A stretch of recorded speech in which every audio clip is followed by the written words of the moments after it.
Bom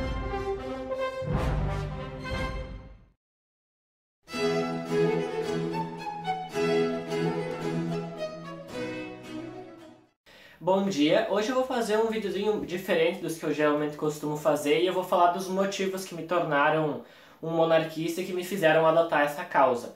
Eu dividi eles em 5 etapas, fases principais e eu vou falar deles aqui tanto para tentar convencer outras pessoas, como para tirar a curiosidade de como eu me tornei monarquista e também como usar como argumentos para tornar outras pessoas monarquistas. Bom, acho que a primeira e uma das principais causas que me faz tornar um monarquista é a comprovada ineficiência republicana no Brasil.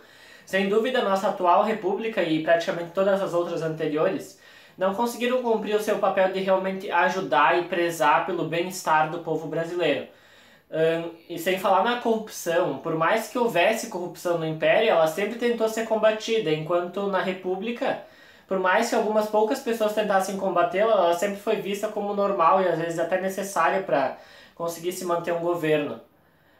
Boa parte disso com certeza se deve ao presidencialismo. Então algumas pessoas poderiam me dizer, tá, mas então por que em vez de defender uma monarquia, não defender uma república parlamentarista? Bom, eu penso assim, uma república parlamentarista no Brasil, onde você teria um chefe de Estado e um chefe de governo, um do partido com maior votos e outro da oposição, sem dúvida ia gerar duas situações. Ou um ia acabar comprando o outro para poder ter um governo mais tranquilo sem oposição, que é o que às vezes acontece no Brasil, ou então um ia ficar se debatendo com o outro e não se conseguiria resolver nada no país, ou seja, provavelmente ia ficar até pior do que já está agora. Por isso que eu acredito que uma república parlamentarista no Brasil seria horrível. Por isso eu acho que se for para mudar de sistema, nós deveríamos mudar diretamente para uma monarquia parlamentarista. Outro problema é que o brasileiro não tem nenhum exemplo moral e ético que venha de cima da classe política, até porque 95% dos brasileiros provavelmente não se sentem representados pela classe política elegida. Ela está ali apenas para defender seus próprios interesses e apenas pensa no brasileiro na hora da eleição. Por isso eu acredito que uma família imperial, que tenha moral, tenha ética, provavelmente vai inspirar a população a seguir os mesmos exemplos. E aí nós podemos ter uma moralidade maior na população e ela possa caminhar para ter uma sociedade mais ética, mais justa e mais igual. Outro fator importante também é a capacidade dinâmica, a capacidade que a monarquia tem de se reinventar.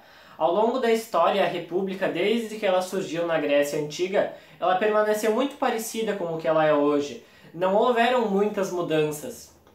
E até mesmo na época em que ela foi criada na Grécia Antiga, ela era um pouco preconceituosa pelo fato de só permitir as pessoas nascidas ali excluir um grande número de pessoas.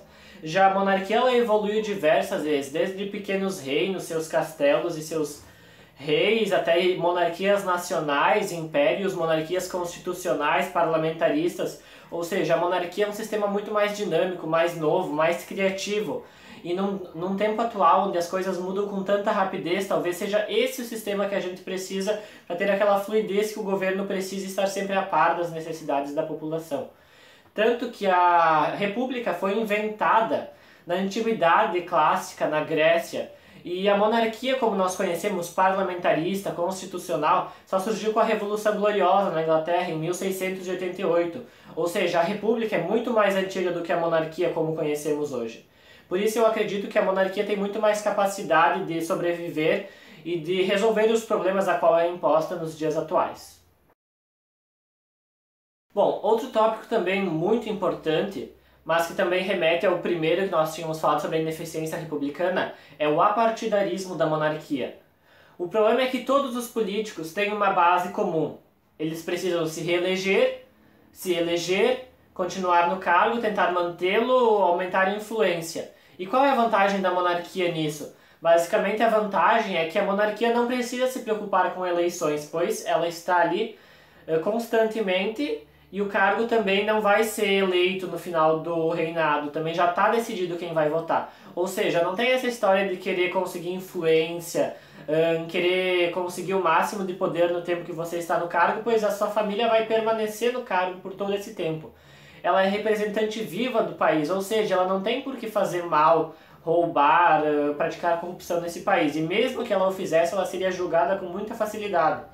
E por isso que eu acredito que o apartidarismo é muito importante, até porque Se fosse colocado no Brasil uma república parlamentarista ao invés de uma monarquia parlamentarista, chefe de governo e chefe de Estado simplesmente se degladiariam pelo poder, enquanto na monarquia cada um tem uma função muito bem definida e muito diferente, assim como as relações entre eles, e por isso seria possível criar um governo estável que sempre que necessário poderia mudar. Mas talvez a mais importante delas, que eu até acabei deixando por último, é o diferencial político que a monarquia consegue nos trazer.